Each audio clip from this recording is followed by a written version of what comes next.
Hey, Buck the movie buff, back here to talk about Wild Robot. Been a little bit since I seen this movie, but I did get to see it just this past fall, technically, in November 2024. And we were killing some time as my son had an event to attend musically. So my wife and daughter and I caught this.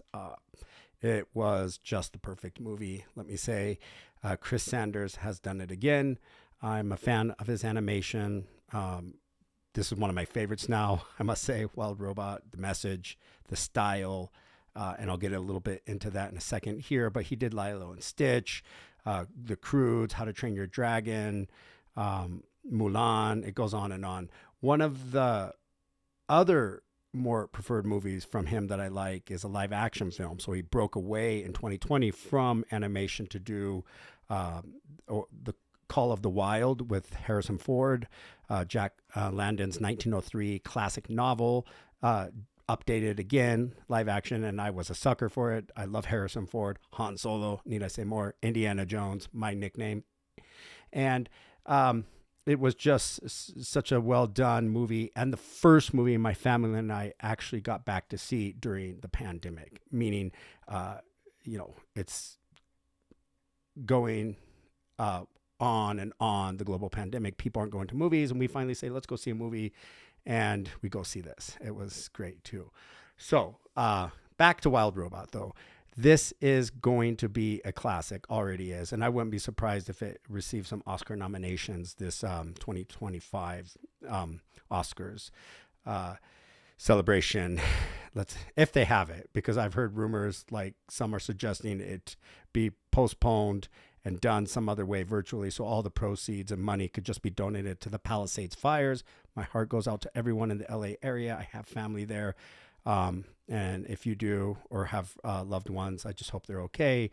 It's a quite tragic and mind-blowing catastrophe that has happened there. Okay, Wild Robot also talks about nature, forestry, all of that. And I kind of had a gist of what it would be about, but I just didn't know how cool it would be. And this movie has some cool voices that are in the cast.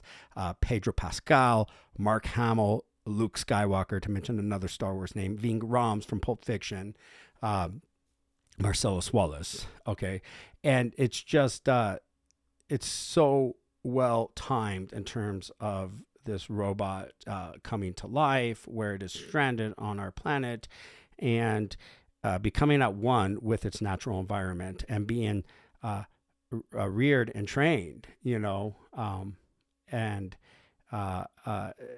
then having to take a bird under its wings and train it, and this bird identifies with it, and the robot's directive from there on, as it's told, is that once this bird mirrors it thinks it is you, and you must teach it to fly. Okay, no spoilers. Will it? You must go see the movie.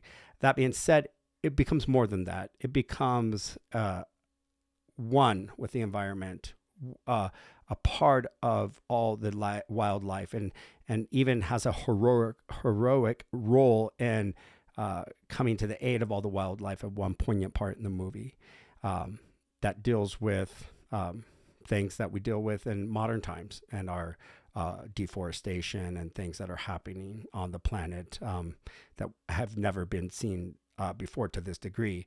I will say, I walked out of the movie thinking and saying this to my family, that definitely if AI is created for this purpose, to teach birds to fly, to help wildlife and the natural environment, then that's a good purpose and a good outcome of AI.